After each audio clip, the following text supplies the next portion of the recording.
Iranian climber Elnaz Rekabi is back in Tehran after competing in South Korea without a hijab. She returned to a hero's welcome on Wednesday following the provocative move.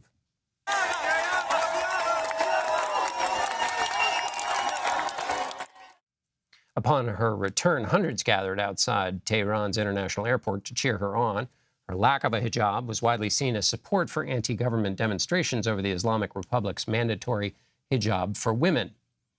Negar Mortazavi joins me now. She's a journalist with years of experience covering Iran and hosts the Iran podcast.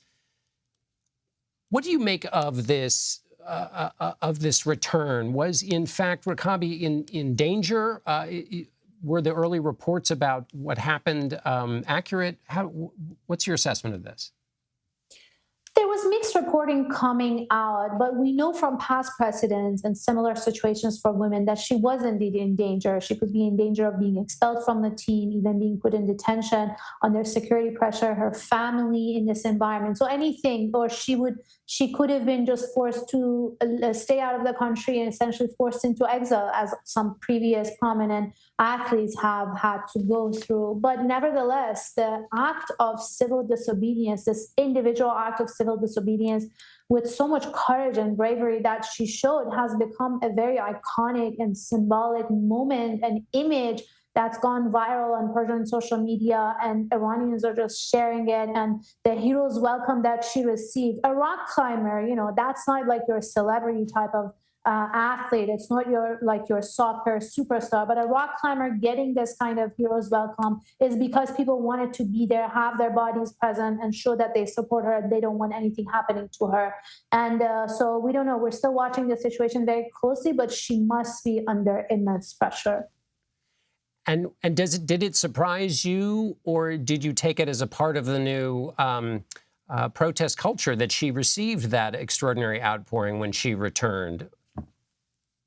The extraordinary outpouring, let me be clear, is from the people. So from fellow Iranians who are essentially trying to send a signal or a message to the state that we're watching and we protect her as much as we can, or we want to protect her so nothing happens to her. I'm sure it's a very complex situation she's dealing with. She has decided to return back to the country. She says she wants to continue her career. So it's a very delicate situation that she's dealing with, and I'm sure under immense pressure. But nevertheless, it's also unprecedented that people are willing to essentially put their bodies on the line, showing physically and also in their messages of support that they're watching her and they don't want any repercussions for her as a result of this act of civil disobedience. The unrest was, of course, sparked by the death of 22-year-old Masha Amini.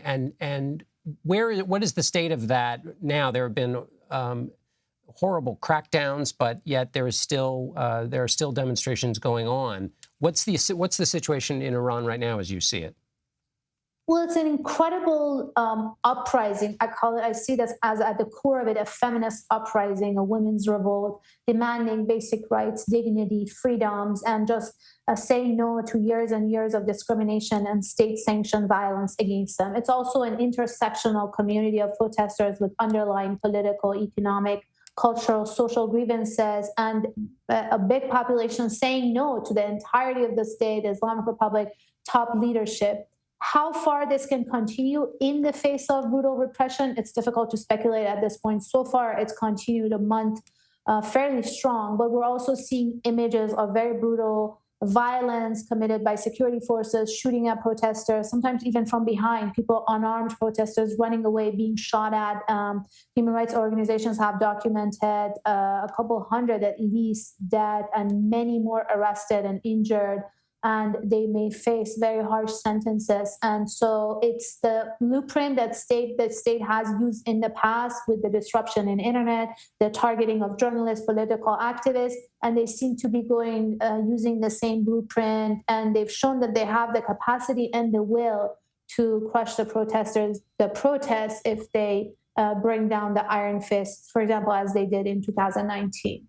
Right, indeed. Okay. Negar Mortazavi, thank you so much for being with us. Thanks for having me.